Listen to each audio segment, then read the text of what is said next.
one of the things that I haven't heard too many people talk about ADHD, definitely relates to me, and that's the two-track mind.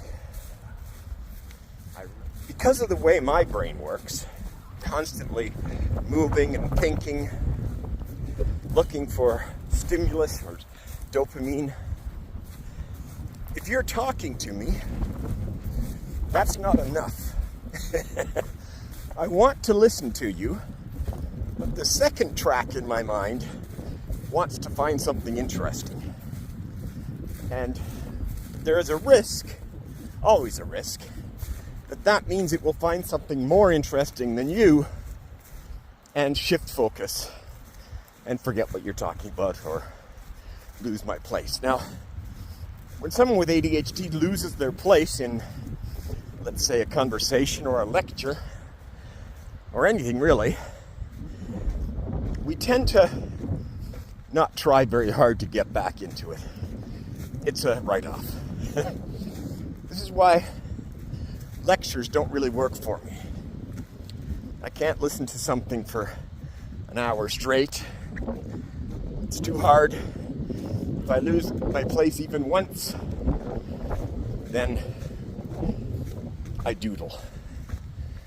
When I was 16, I wrote a book in class when I was supposed to be listening.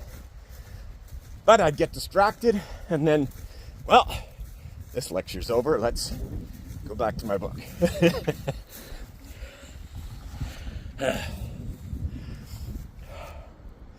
So it's always a good idea to plan the second track. For a lot of people, that's TV.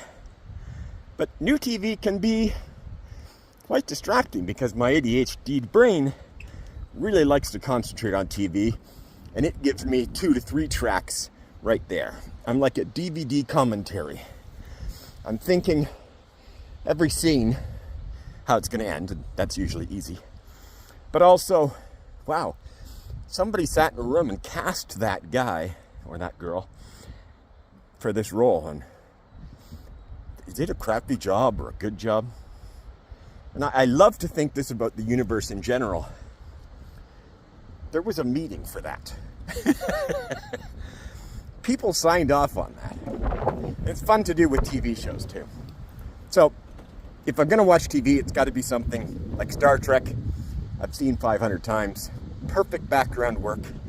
I can flip back and forth to whatever I'm working on. But if I don't plan that, and I try and sit down and work, I can turn the radio on. But if I don't have anything else, the work is much more difficult because my brain is always scanning the room for that second track, the one that I can flip back and forth between. So this is kind of important to know, both for you if you have ADHD, but more importantly for the people that you are going to converse with.